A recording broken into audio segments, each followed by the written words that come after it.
Hello दोस्तों, स्वागत है आप सभी का मेरे YouTube चैनल में जहां हम बात करते हैं इलेक्ट्रॉनिक्स की। तो बहुत दिनों बाद एक आरसी सर्किट्स पे आया हूं। सेमीकंडक्टर में थोड़ा बिजी था, आप सभी जानते हैं। और सेमीकंडक्टर्स में और भी वीडियोस आने वाले हैं। और बट अभी बहुत दिनों बाद सोचा एक आरसी का एग्जांपल सॉल्व करते हैं। अब देर से आया हूं बट दुरुस्ती के साथ आया हूं भाई।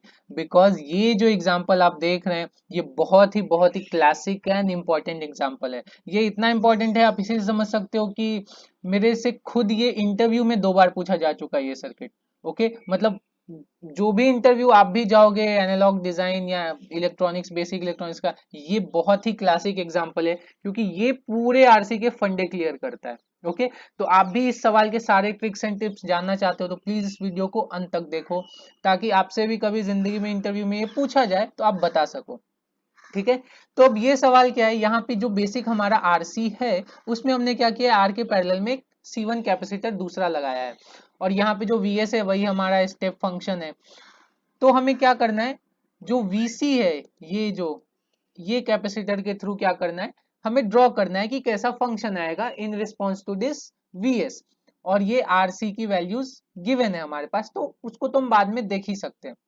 बट इस सर्किट को पहले एनालाइज करेंगे, ये सर्किट किस तरह से दिख रहा है हमें। तो यहाँ पे तो यार हमें ये मुझे सेकंड ऑर्डर टू सर्किट लग रहा है, बिकॉज दो कैपेसिटर्स हैं और ये ना ही सीरीज में दिख रहे हैं ना ही पैरेलल में दिख रहे हैं, तो हम सी इक्विवेलेंट भी नहीं निकाल सकते हैं और आर तो एक ही है। तो ऑर्डर इसका टू दिख रहा है, बट देखते हैं कि इसका ऑर्डर क्या आता है। ओके, तो इसके लिए हमें क्या करना पड़ेगा, डिफरेंशियल इक्वेशन सॉल्व करना पड़ेगा। तो डिफरेंशियल इक्वेशन सॉल्व कैसे करेंगे, इस पॉइंट पे क्या करेंगे, हम केसीएल लगा देंगे। तो ये करंट दोनों एडअप होके ये करंट बन जाते हैं। तो बस यही लिखना है हमें। तो ये क्या हो जाएगा, I R plus I C one is equal to I C. तो आई आर क्या है हमारे पास, यहाँ पे वी एस है और यहाँ पे वी सी है। तो वीसी के टर्म्स में क्यों लिख रहा हूँ, क्योंकि सवाल में वीसी के बारे में पूछा गया है। तो ये हो जाएगा V S minus V C upon R. ये जो आई आर है, ये आई और सफिक्स में आर है। Okay, plus C one D by D T of इसके अक्रॉस का वोल्टेज, तो वो क्या है, V S minus V C plus sorry equal to C D V C by D T. ठीक है, बस ये करंट के फॉर्मूलेज लिखे हुए हैं जो हमने ऑलरेडी पढ़ा हुआ है। अब क्या करेंगे, ये आर को उस साइड लेके जाएंगे, तो V S minus V C plus R C one D by D T of V S minus V C is equal to, ये इक्वल टू है। ओके, यार लिख देता हूँ, कंफ्यूज हो जाओगे बहुत बार, R C D V C by D T. ठीक है, अब क्या करता हूँ, मुझे वीएस के टर्म्स में लिखना है, तो वीएस को उस साइड लेके जाता हूँ और ये जितने भी वीएस वाले हैं सब उस साइड, सॉरी वीसी वाले हैं जितने, क्योंकि ये माइनस में है, तो वीसी ये और ये VC multiplied with RC one, ये सब उस साइड लेके जाता हूँ। तो यहाँ से क्या हो जाएगा, ये आरसी वन और ये आरसी मिलके R into C plus C one D V C by D T, और ये plus V C is equal to V S plus ये V S plus R into C one D V S by D T. ठीक है, ये equation हमारे पास बन के आया है। तो ये इक्वेशन क्या दिख रहा है मुझे, ये तो यार मुझे ऑर्डर वन का इक्वेशन दिख रहा है। ठीक है, ये डिफरेंशियल इक्वेशन ऑर्डर वन क्या है, बिकॉज कोई भी D two by D T square वगैरह दिख नहीं रहा है, तो ये ऑर्डर वन है। तो यार ये ऑर्डर वन कहाँ से आया, क्योंकि सर्किट में तो मुझे कुछ सीरीज पैरेलल दिख नहीं रहा है। ठीक है, ये ना कुछ सीरीज है ना पैरेलल है, तो ये कैसे चल रहा है। तो इसके लिए हम क्या करेंगे, थोड़ा सा इसको एनालाइज करते हैं। तो ये देखो, यहाँ पे क्या है, ये हमारा एलएचएस है और आरएचएस में क्या हमने लिखा है, सोर्सेज लिखे हैं। ठीक है, D V S by D T, ये वी एस।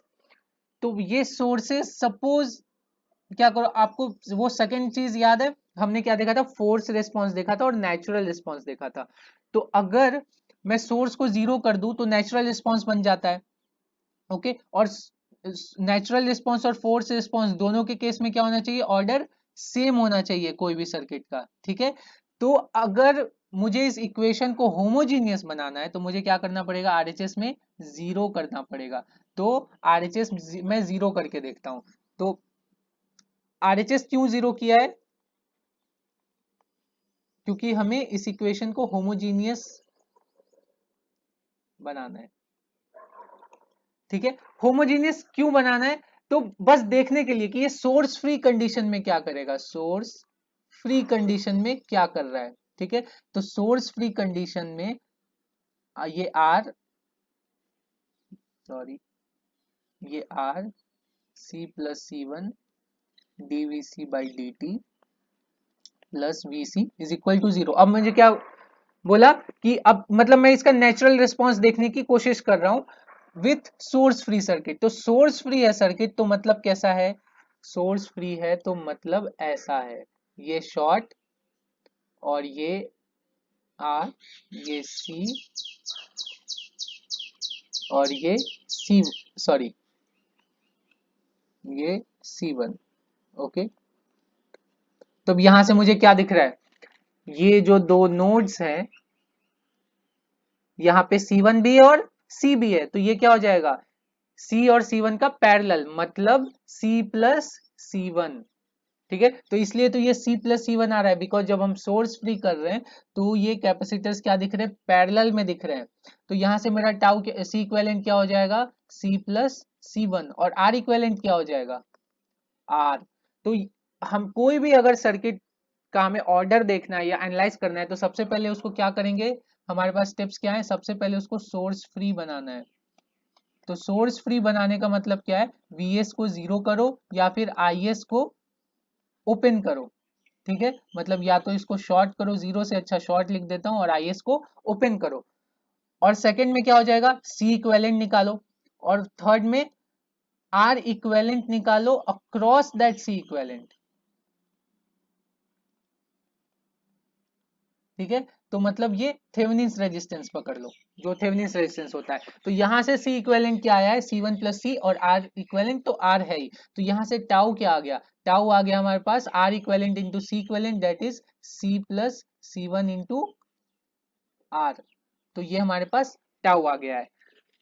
तो अब ऑर्डर वन है, तो ऑर्डर वन की सर्किट है तो क्या होगा, ऑर्डर वन की सर्किट है तो हम क्या कर सकते हैं, इसको टाइम डोमेन में सॉल्व कर सकते हैं। ये बहुत बड़ी चीज है, ये ऑर्डर वन सर्किट्स को ही सिर्फ हम टाइम डोमेन में सॉल्व कर सकते हैं, क्योंकि हमारे पास वो फॉर्मूला है।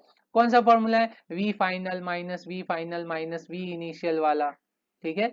ये वाला जो हम ऐसे देखते हैं, e to the power minus T by tau. तो ये फॉर्मूले से हम सब कुछ सॉल्व कर सकते हैं, जनरलाइज फॉर्मूला है। तो ऑर्डर वन रहेगा तभी तो ये फॉर्मूला लगा सकते हैं। तो अब ऑर्डर वन है, ऑर्डर वन है तो क्या करते हैं, कुछ कुछ कंडीशंस पे वोल्टेजेस निकाल लेते हैं, इनिशियल कंडीशन पे, फाइनल कंडीशन पे, ये सब वो सब जो भी हम करते हैं। तो अब चलो अब सर्किट सॉल्व करना चालू करते हैं, बिकॉज अब सर्किट के बारे में हमें थोड़ा बहुत पता चल गया है। तो ये Vs लगाया, ये रेजिस्टेंस लगाया, ये कैप लगाया, और यहाँ पे एक और कैप, ठीक है। तो ये C1 C R और ये Vs। तो अब यहाँ पे मुझे क्या देखना है, t इज इक्वल टू 0 पे। तो suppose t is equal to 0 minus पे देखते हैं, ओके। तो t is equal to 0 minus पे क्या होगा, Vs क्या है, 0 है, ठीक है, क्योंकि स्टेप फंक्शन है।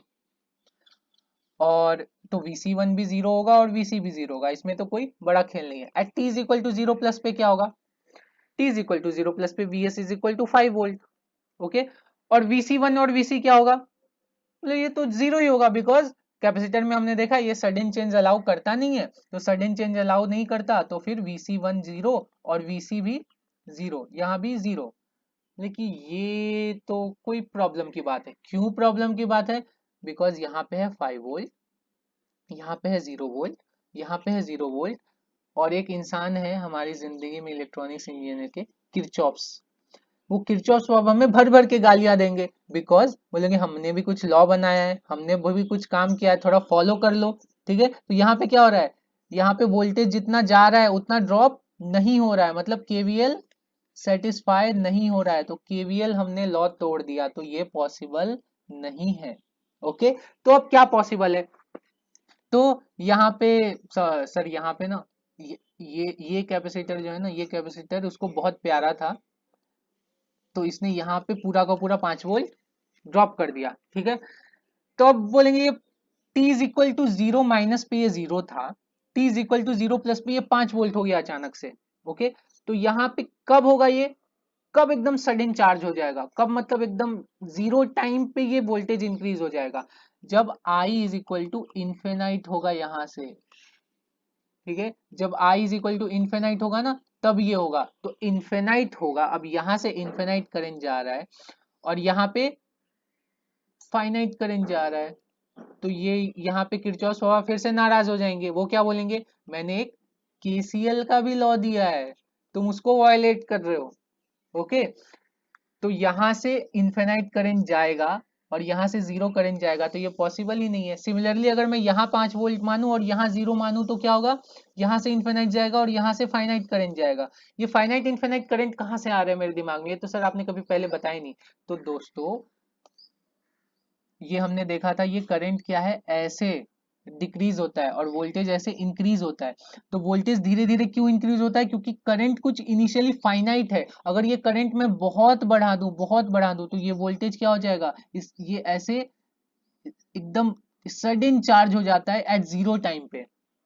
ठीक है, तो करंट बढ़ाएंगे तो क्या होगा, ये वोल्टेज जो इनिशियल वोल्टेज है तुरंत चार्ज होगा। ठीक है, तो ये करंट का बहुत बड़ा रोल है। ये ग्राफ में आप देख रहे हो ना, करंट मेरा रिड्यूस हो रहा है, इसी के कारण तो ये स्लोप रिड्यूस हो रहा है। अगर मेरा करंट अगर कांस्टेंट रहता, अगर मेरा करंट अगर कांस्टेंट रहता तो ये तो एकदम मस्त सेम स्लोप से ही आगे बढ़ते रहता। ओके, तो ये जो स्लोप रिडक्शन है इसका, ये करंट रिडक्शन के ही कारण है। तो अगर मैं इस करंट को एकदम इन्फिनाइट कर दूं तो ये स्लोप और क्या होगा, इधर की तरफ जाएगा, इधर की तरफ जाएगा स्लोप, तो ये बहुत जल्दी चार्ज होगा। तो होप सो आपको ये समझ में आई है कॉन्सेप्ट। वैसे प्रीवियस लेक्चर्स में हमने ये अच्छे तरीके से इस पे बात की थी। तो खैर, अब यहाँ पे क्या हुआ कि ये किरचॉफ्स लॉ सेटिस्फाई नहीं कर रहा है, तो क्या होना चाहिए, मतलब यहां से भी अगर अगर ये केवीएल भी सेटिस्फाई चाहिए, केसीएल भी सेटिस्फाई चाहिए, तो ये एक ही कंडीशन में हो सकता है, जब दोनों कैपेसिटर से इन्फिनाइट करंट जाए और रेजिस्टेंस से फाइनाइट करंट जाए। बोले सर ये इन्फिनाइट करंट कैसे आ कहां से रहा है, किस तरह से आ रहा है। तो हमने देखा था जो कैपेसिटर है वो क्या है, at frequency is equal to infinite पे क्या होता है, ये जेड सी इसका जीरो हो जाता है। ओके, ये क्या है, 1/ओमेगा सी इसका है ना, minus J upon omega C इसका जेड सी है। तो ओमेगा इन्फिनाइट हो गया तो जेड सी जीरो हो जाएगा, मतलब impedance across that C will be zero. तो एफ इन्फिनाइट कहां से आया, क्योंकि जब हम स्विचिंग करते हैं तो at this instance t is equal to zero पे फ्रीक्वेंसी क्या हो जाती है, इन्फिनाइट हो जाती है, बहुत ही sudden change. Infinite frequency means very sudden change. Okay, तो यहाँ पे ZC जीरो है, दोनों ZC एंड ZC1 दोनों जीरो हो जाएंगे, तो किस तरह का सर्किट बनेगा, सर्किट इस तरह का कुछ बन जाएगा। यहाँ पे वोल्टेज है, यहाँ पे रेजिस्टेंस है और यहाँ पे ये एक तरह से शॉर्ट है और यहाँ भी एक तरह से शॉर्ट है। ये कब के लिए बना रहा हूं, at t is equal to zero plus के लिए मैं बना रहा हूं। ठीक है, तो यहां से क्या होगा, ये वाला पाथ लेगा सर्किट और ये इन्फिनाइट करंट सप्लाई करेगा। तो अब ये इंस्टेंस पे ये इन्फिनाइट करंट सप्लाई करेगा, तो दोनों पे कुछ वोल्टेजेस आ जाने चाहिए। अब कितने वोल्टेज आएंगे, तो अब यहाँ पे ये हमने, यहाँ पे कैपेसिटर तो लगा ही हुआ है ना, ये शॉर्ट सर्किट की तरह एक्ट कर रहा है बट कैपेसिटर तो लगा हुआ है। तो यहाँ पे जो कैपेसिटर लगा हुआ है, ठीक है, उसमें क्या होगा, चार्ज डिवीजन होगा। ठीक है, तो यहाँ पे C1 है और यहाँ पे C है, तो VC1 क्या आ जाएगा, चार्ज डिवीजन क्या होता है, अपोजिट साइड के फैक्टर में होता है। मतलब ये Vs into C divided by C1 plus C, और Vc क्या हो जाएगा, Vs into C1 divided by C1 plus C. ठीक है, तो अब C क्या है हमारे पास, मैं भी भूल गया सवाल में क्या था यार, वैल्यूज मुझे भी याद नहीं रहते हैं। ठीक है, देख लेते हैं। तो C3 है और C1 2 है और R1 है, C3 है और C1 2 है। तो यहां से क्या हो जाएगा, 5 इंटू C3 है और ये 5, तो ये 3 वोल्ट हो गया। और सिमिलरली 5 इंटू 2/5, 2 वोल्ट, तो यहां से क्या पता चला, जिसकी कैपेसिटर हाई है, कैपेसिटेंस हाई है, उसके अक्रॉस कम वोल्टेज आएगा, और जिसका कैपेसिटेंस लो है उसके अक्रॉस ज्यादा वोल्टेज आएगा। यही तो ये रूल है। ओके, जैसे करंट डिवीजन का रूल है वैसे ही कैपेसिटेंस का, मतलब करंट डिवीजन रेजिस्टेंस में जैसा रूल है उल्टा वाला, वैसे ही कैपेसिटर में वोल्टेज डिवीजन का रूल है उल्टा वाला। तो अब यहां से मुझे इनिशियल वोल्टेजेस मिल गए हैं t is equal to 0 plus पे। अब क्या होगा फाइनल पे, तो at t is equal to infinite, मतलब इन्फिनाइट मतलब 5 टाउ के बाद, ये देखा था हमने इन्फिनाइट का मतलब क्या है। तो 5 टाउ के बाद क्या है, फिर से एक बार सर्किट ड्रॉ कर लेते हैं। ठीक है, तो ये सर्किट है, ठीक है, ये रेजिस्टर, ये कैपेसिटर, और ये एक और कैपेसिटर। ओके, तो at T is equal to infinite क्या होता है, कैपेसिटर्स फुल्ली चार्ज या डिस्चार्ज हो जाते हैं, तो ये क्या हो जाते हैं, ओपन सर्किट। तो ये हमारे पास ओपन है, ये भी ओपन है।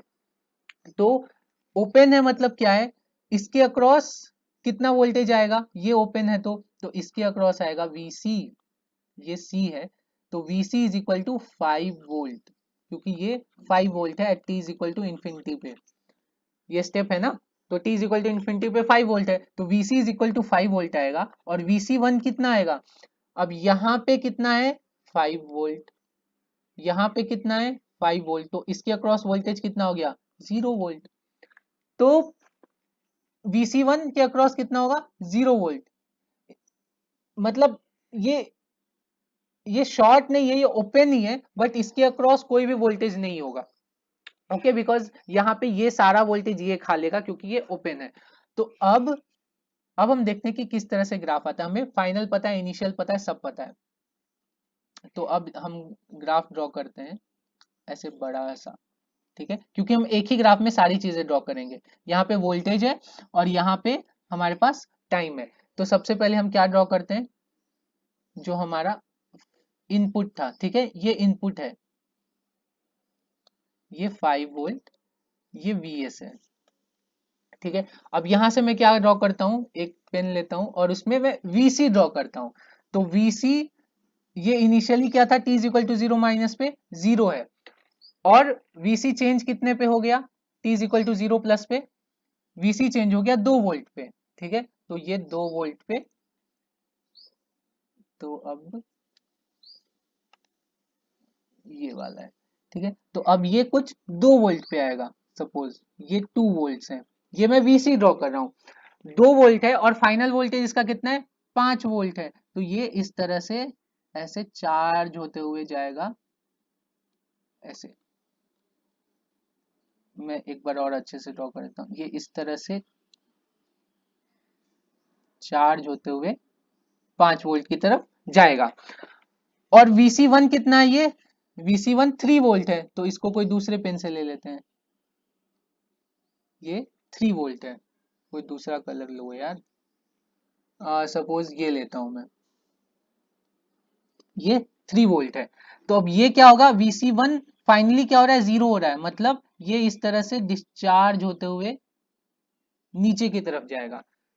तो इस तरह से ये दोनों वोल्टेजेस, ये क्या है, ये हमारे पास है Vc, और ये क्या है हमारे पास Vc1, ठीक है। ये दोनों वोल्टेज इस तरह से वेरी होंगे। अब इसका इक्वेशन कैसे लिखूंगा, इक्वेशन में कैसे लिख सकता हूं, तो Vc का इक्वेशन जो भी है, तो Vc इज इक्वल टू, ये क्या होता है V final minus V initial e to the power minus t by tau, ठीक है। तो टाउ क्या है हमारे पास, टाउ इज इक्वल टू 5, मतलब c प्लस C1 जो कि 5 है इंटू 1, ये 5 है हमारे पास टाउ, टाउ हमारे पास 5 सेकेंड है। मैंने जानबूझ के ये जो फैराड यूनिट्स और ओम यूनिट्स ये प्रैक्टिकली यूज नहीं होते, मैंने बस जानबूझ के लिया ताकि हमें कैलकुलेशंस में झंझट ना हो, ठीक है, नहीं तो actually nanofarad, picofarad इस तरह के कैपेसिटेंस होंगे रियल लाइफ में।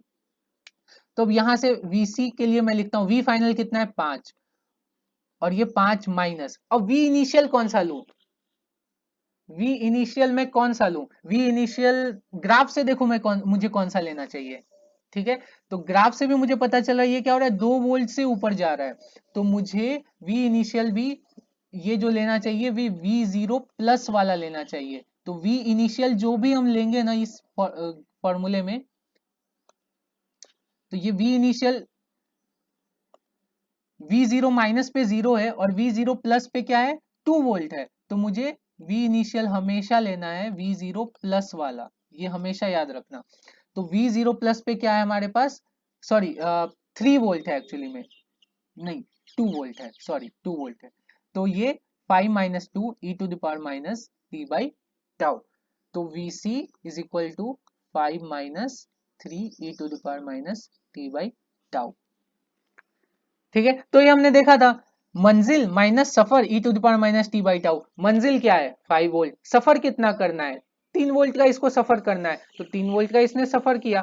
ठीक है, तो ये इस तरह से हम, ये मैं जब बोला मंजिल माइनस सफर तो ये इसलिए बोला बिकॉज आगे के एग्जांपल्स में हमें ऐसे एग्जांपल्स आएंगे जहां पे मंजिल और सफर अलग अलग हो सकते हैं। सिमिलरली इसके लिए क्या होगा, अब Vc1 के लिए भी सिंपल है, तो Vc1 के लिए भी ऑन द सेम नोट मैं क्या लिख सकता हूँ, V final minus V0 plus, अब तो V0 प्लस मैं लिख सकता हूँ e to the power minus T by tau, और यहाँ से मैं टाउ क्या लिख सकता हूँ, यहाँ पे टाउ टाउ क्या है 5 है, तो V फाइनल क्या है 0, और ये क्या है 0 minus 3 e to the power minus T by tau, तो यहाँ से क्या आ जाएगा Vc1 is equal to 3 e to the power minus T by 5, और Vc हमें पता है 5 minus 3 e to the power minus T by 5। तो ये इस तरह से दो इक्वेशंस बन के आ गए।